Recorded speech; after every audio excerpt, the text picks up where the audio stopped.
పిల్లవాడైనా వికాసం చెందుతున్నప్పుడు సాధారణంగా అరచేతులు, వేళ్లను ఉపయోగించే కన్నా ముందు చేతులను కదిలిస్తారు. కింద వికాస్ సూత్రాల్లో ఒకటి దీన్ని ప్రతిబింబించదు. వైయక్తిక భేదాల సూత్రం కరెక్ట్ ఆన్సర్. చేతులను ముందుగా ఆ తర్వాత వేళ్లను ఉపయోగించడం అనేది సాధారణం నుండి నిర్దిష్టం మరియు సమీప దూరస్థ ధోరణిని సూచిస్తుంది. వైయక్తిక భేదాల సూత్రం వ్యక్తుల మధ్య తేడాలను తెలియజేస్తుంది. ఇది పైన పేర్కొన్న భౌతిక వికాస క్రమాన్ని ప్రతిబింబించదు. శరీర ధర్మ మార్పుల వల్ల కలిగే భావాలను ఇలా అంటారు. ఉద్వేగాలు కరెక్ట్ ఆన్సర్. భయం లేదా కోపం వంటి ఉద్వేగాలు కలిగినప్పుడు హృదయ స్పందన పెరగడం లాంటి శారీరక మార్పులు సంభవిస్తాయి. వికాస కృత్యాల జ్ఞానం దీనికోసం ఉద్దేశించినది కాదు. పోటీలను నిర్వహించి పిల్లలకు పేర్లు పెట్టుటకు ఉపాధ్యాయులకు వీలు కలిగించడానికి కరెక్ట్ ఆన్సర్. పిల్లలకు లేబుల్ చేయడం అనేది ప్రతికూలమైంది. వికాస కృత్యాల జ్ఞానం తల్లిదండ్రులకు మరియు ఉపాధ్యాయులకు పిల్లల వయసుకు తగిన అభివృద్ధిని గుర్తించడానికి మరియు సరైన అనుభవాలను అందించడానికి తోడ్పడుతుంది. పియాజే సంజ్ఞానాత్మక వికాస సిద్ధాంతం నొక్కి చెప్పనిది. అనుకరణ కరెక్ట్ ఆన్సర్. పియాజే ఆవిష్కరణ అభ్యసనం మరియు శిశు కేంద్రిత అభ్యసనానికి ప్రాధాన్యత ఇచ్చారు, కానీ అనుకరణకు మాత్రం కాదు.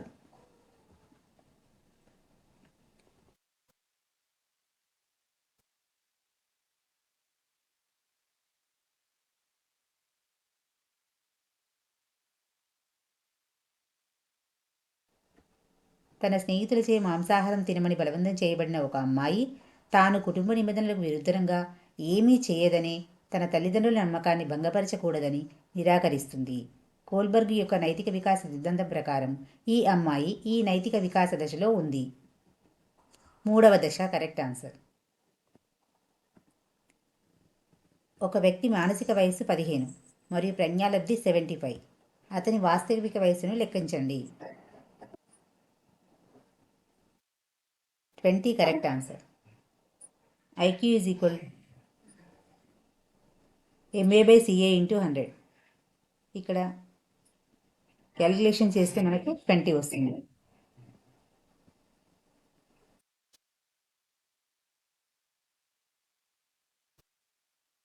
స్కూల్ పోటీకి సిద్ధమవుతున్న తన కూతురితో వేణు ఇలా అన్నాడు. పోటీని గెలుచుటకు శ్రద్ధగా తయారేవు. అది నీకు మంచి పేరును తెస్తుంది. వివిధ వనరుల నుండి సంబంధిత సమాచారాన్ని సేకరించు. నీవు గెలవకపోయినా పర్వాలేదు, కానీ నీ ప్రయత్నం తెలియాలి. వేణు ఈ విధమైన తండ్రి. అధికారయుత కరెక్ట్ ఆన్సర్. ఈ రకమైన పెంపకంలో పిల్లల ప్రయత్నాలను ప్రోత్సహిస్తూనే వారికి దిశానిర్దేశనం చేస్తారు. ఒక పరిశోధకుడు పిల్లల ఆత్మవిశ్వాసంపై తల్లిదండ్రుల పెంపక శైలుల ప్రభావాన్ని అధ్యయనం చేయాలనుకున్నాడు.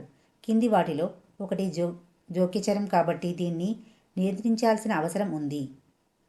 పిల్లల వయస్సు కరెక్ట్ ఆన్సర్.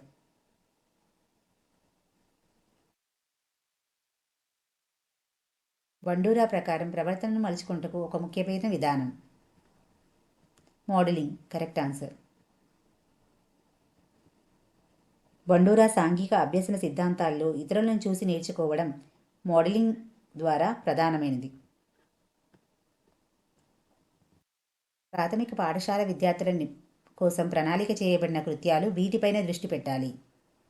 సంజ్ఞానాత్మక, భావాత్మక మరియు చలనాత్మక అభ్యసనం కరెక్ట్ ఆన్సర్. పిల్లల అభ్యసన ప్రక్రియలో అనుసరించాల్సిన సోపానాలపై సరైన క్రమాన్ని గుర్తించండి. అవధానం, అభిరుచి, ప్రేరణ, అభ్యసనం, కొనసాగింపు కరెక్ట్ ఆన్సర్.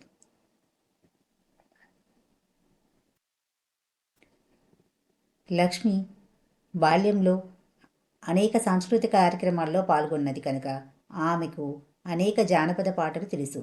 ఆమె కుమార్తె కొన్ని జానపద పాటలు నేర్పించమని అడిగినప్పుడు తనకు వాటిలో చాలా వరకు గుర్తుకు రాలేదు. ఈ సందర్భంలో విస్మృతికి ఈ కారణాన్ని ఆపాదించవచ్చు. అనుపయోగం ఈజ్ ద కరెక్ట్ ఆన్సర్.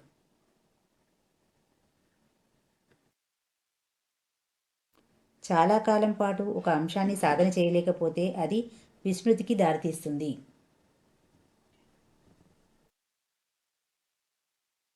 కింది వాటిలో ఒకటి బోధన అభ్యసనల మధ్య సంబంధం యొక్క సరైన వ్యక్తీకరణ కాదు. బోధన క్రియాత్మక ప్రక్రియ, అభ్యసనం నిష్క్రియాత్మక ప్రక్రియ. అభ్యసనం ఎప్పుడూ క్రియాత్మకమైంది, నిష్క్రియాత్మకమైనది కాదు.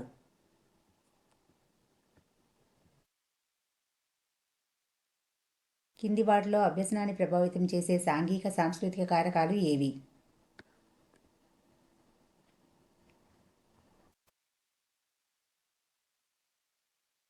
కుటుంబ నిర్మాణం, సాంఘిక ఆర్థిక పరిస్థితి, భాష, భౌగోళిక పరిస్థితి. So A B C D all correct answers.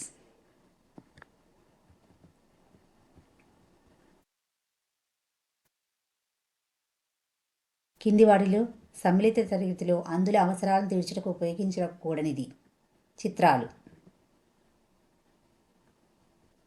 అంధ విద్యార్థులు చిత్రాలను చూడలేరు కాబట్టి వాటికి బదులుగా ఆడియో లేదా బ్రెయిలీని వాడాలి.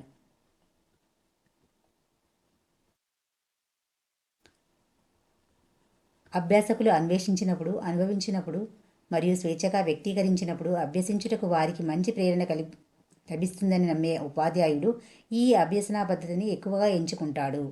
కృత్యాధార అభ్యసనం. Correct answer. కింది అభ్యసన వనరులను వాటి ఉదాహరణలతో జతపరచండి. ఏ ఆట, బి సమాజం, సి స్వీయ, డి టెక్నాలజీ. నెంబర్ 1 అమ్మడం మరియు కొనడం గురించి తెలుసుకుంటకు మార్కెట్కి వెళ్ళడం. నెంబర్ 2 మాన్యువల్ను చదివి మంచాన్ని అమర్చడం.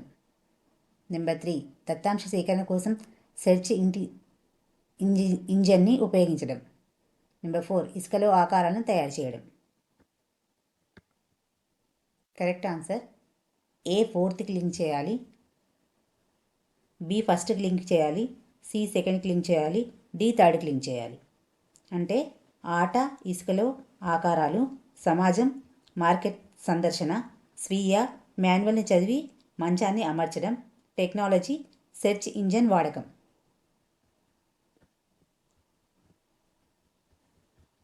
Okay, next question.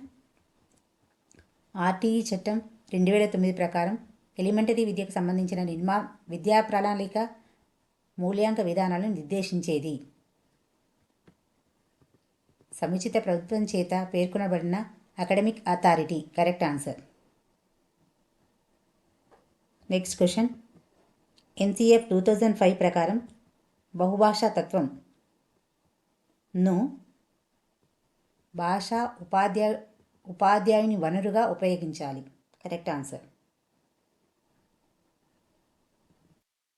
అదనపు మద్దతు వారి ప్రాథమిక సామర్థ్యాలను మెరుగుపరుస్తుందనే భావనతో ఒక ఉపాధ్యాయుడు పాఠశాల సమయం తర్వాత తక్కువ సాధన గల వారికి లోప నివారణ తరగతులను నిర్వహించాడు. ఉపాధ్యాయుని యొక్క చలనాత్మక చర్యను గుర్తించండి. లోప నివారణ తరగతులు నిర్వహించడం అనేది కరెక్ట్ ఆన్సర్.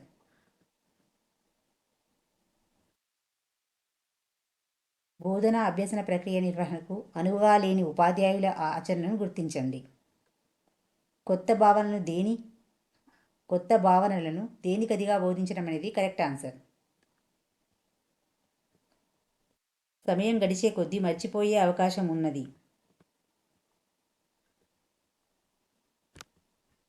అవగాహన లేకుండా నేర్చుకున్న విషయం. Correct answer. మ్యాచ్లో తన జట్టును గెలిపించడానికి అన్ని ఓవర్లు ముగిసే వరకు క్రీడల్లో ఉండాలని గ్రహించిన క్రికెటర్ జాగ్రత్తగా ఆడాడు. ఇక్కడ క్రికెటర్ ఈ విధమైన ప్రేరణ పొందాడు. అంతర్గతంగా. Correct answer. ఉపాధ్యాయురాలు తన విద్యార్థి స్నేహపూర్వకంగా, తెలివిగా, జాగ్రత్తగా, ఉత్సాహంగా, నిజాయితీగా ఉంటాడని వివరించాడు. ఉపాధ్యాయురాలు వివరించిన అంశం మూర్తిమత్వం. Correct answer. Carl Rogers humanistic approach ప్రకారం చికిత్సకుడి పాత్ర సౌకర్యకర్త. Correct answer.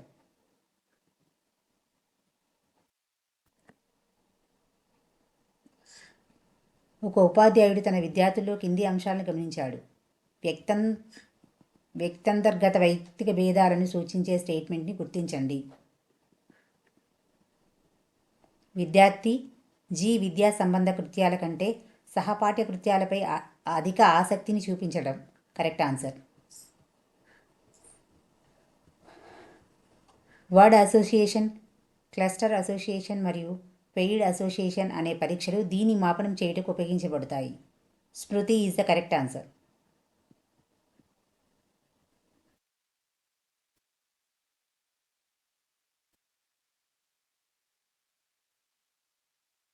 వైగాట్సి ప్రకారం స్వీయ నియంత్రణ కోసం భాషను ఉపయోగించడాన్ని ఇలా అంటారు: వ్యక్తిగత భాషణం.